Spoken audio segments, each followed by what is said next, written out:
A+2 സ്വാഗതം. കെട്ടിടങ്ങളുടെ വസ്തുനികുതി അല്ലെങ്കിൽ പ്രോപ്പർട്ടി ടാക്സ്, കെട്ടിട നികുതി എന്നും പറയും കേട്ടോ. അടിസ്ഥാനപരമായി ഈ നികുതിയെ, അതായത് പഞ്ചായത്തോ മുനിസിപ്പാലിറ്റിയോ കോർപ്പറേഷനോ ഈടാക്കുന്ന നികുതിയെ പ്രോപ്പർട്ടി ടാക്സ് എന്നാണ് ഔദ്യോഗികമായി പറയുന്നത്. ഈ നികുതി സംബന്ധിച്ച് അടുത്ത കാലത്ത് ഹൈക്കോടതിയിൽ നിന്നുണ്ടായ ഒരു ഉത്തരവാണ് നിങ്ങളുടെ ശ്രദ്ധയിൽപ്പെടുത്തുന്നത്. നിങ്ങൾ ആർക്കെങ്കിലും ഇത് ഒരുപക്ഷെ പ്രയോജനപ്പെട്ടേക്കാം. കാരണം ഈ പ്രോപ്പർട്ടി ടാക്സ് ഒക്കെ വളരെയധികം കൂട്ടി വെച്ചിട്ടുള്ള ഒരു അവസ്ഥ നമ്മുടെ സംസ്ഥാനത്ത് ഉണ്ട്. ഇപ്പോൾ അടുത്ത കാലത്തുണ്ടായ ഉത്തരവുകളും തുടർന്ന് വന്ന വിവാദങ്ങളുമൊക്കെ ഇനിയും ആവർത്തിക്കുന്നില്ല. എന്തായാലും ഈ പ്രോപ്പർട്ടി ടാക്സ് വർധനവ് പലപ്പോഴും നമുക്ക് ദുസ്സഹമായി മാറാറുണ്ട്. ഓരോ 5 കൊല്ലവും പഞ്ചായത്തിലാണെങ്കിലും മുനിസിപ്പാലിറ്റി ആണെങ്കിലും കോർപ്പറേഷൻ ആണെങ്കിലും പ്രോപ്പർട്ടി ടാക്സ് വർദ്ധിപ്പിക്കണം എന്നുള്ളതാണ് നിയമം. ഇപ്പോൾ പഞ്ചായത്ത് രാജ് ആക്ടിൽ തന്നെ എടുത്ത് അത് പറയുന്നുണ്ട്. ഓരോ തവണയും ഈ 5 വർഷത്തേക്കാണ് നമ്മൾ നികുതി നിശ്ചയിക്കുന്നത്. അത് കഴിയുമ്പോൾ റിവൈസ് ചെയ്യണം എന്നുള്ളതാണ് ആക്ടിനകത്ത് എടുത്തു പറയുന്നത്. ഈ Kerala panchayat Raj property tax, service tax and surcharge act 2011 ഇത് അടിവരയിട്ട് പറയുന്ന കാര്യമാണ്. പുതുപ്പള്ളി പഞ്ചായത്തിൽ നടന്ന ഒരു വിഷയമാണ് ഈ ഹൈക്കോടതി പരിഗണിച്ചത്. അവിടെ നിന്നും ഒരു വ്യക്തി 2012 ഈ പുതുപ്പള്ളി പഞ്ചായത്ത് ഏരിയയിൽ ഒരു വീട് വാങ്ങി. 2012 അദ്ദേഹം വാങ്ങുന്നത്. 185.34 സ്ക്വയർ മീറ്റർ വരെ വിസ്തീർണമുള്ള ഒരു വീടാണ്. 2004 നിർമ്മിച്ചതാണ്.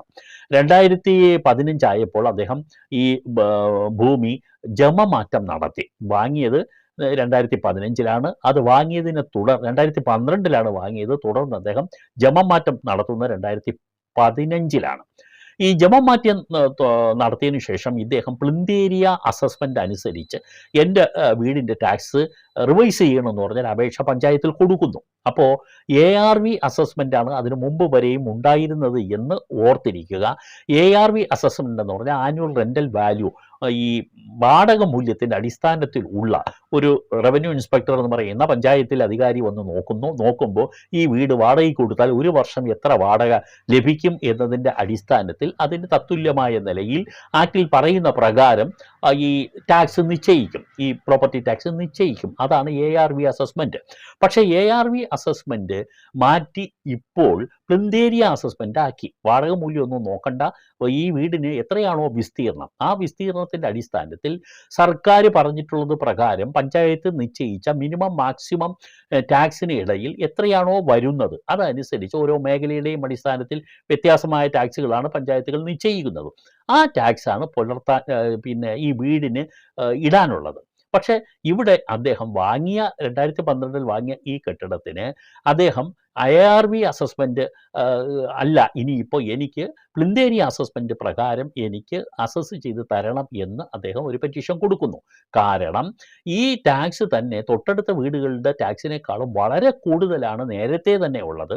അങ്ങനെ ആണെങ്കിൽ പ്ലിന്ത് ഏരിയ അസസ്മെൻറ്റ് വന്നാൽ ഇദ്ദേഹത്തിന് നികുതി കുറയും എന്ന് ഇദ്ദേഹം ഏതാണ്ട് സ്വയം കണക്കാക്കി തീരുമാനിച്ചു. അത് പ്രകാരമാണ് പഞ്ചായത്തിനെ സമീപിക്കുന്നത്.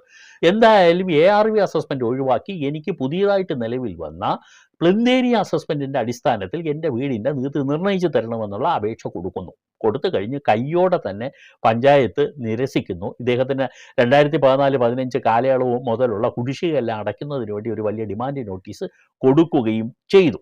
1/4/2013 മുമ്പ് ARV പ്രകാരം അസസ് ചെയ്ത കെട്ടിടമായതുകൊണ്ട് അതിന് ആ നികുതി നിർണയ നിരക്കുകൾ ബാധകമാണെന്ന് ആണ് പഞ്ചായത്ത് സെക്രട്ടറി പറഞ്ഞത്.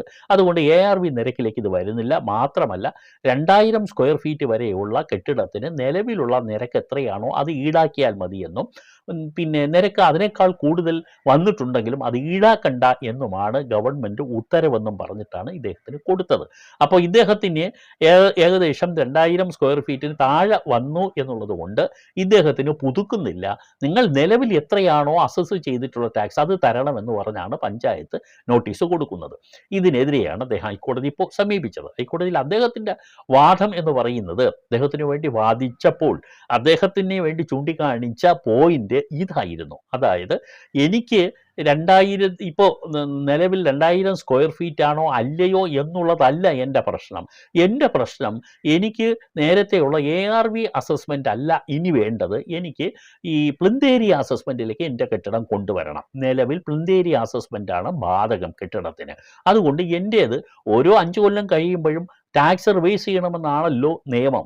അത് പ്രകാരം എൻ്റെ കെട്ടിടം പുതിയ നിരക്ക് അനുസരിച്ച്, പുതിയ നിയമം അനുസരിച്ച് എൻ്റെ വീട് റിവൈസ് ചെയ്ത് തരണം എന്നുള്ള അപേക്ഷയാണ്.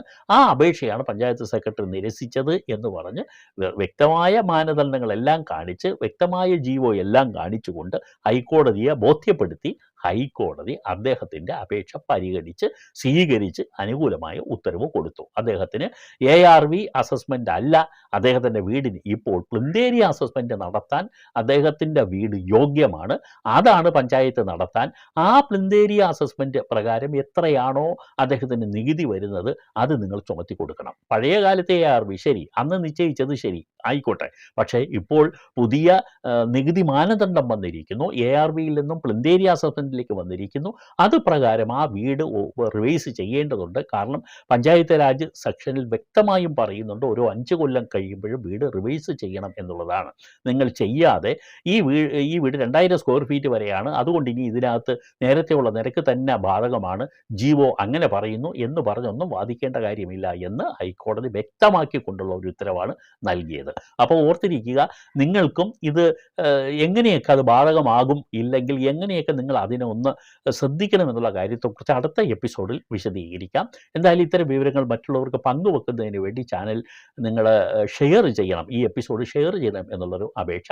സബ്സ്ക്രൈബ് ചെയ്യാൻ മറക്കാതിരിക്കുക. തീർച്ചയായും ഇഷ്ടപ്പെട്ടാൽ ലൈക്കും ചെയ്യുക. നന്ദി.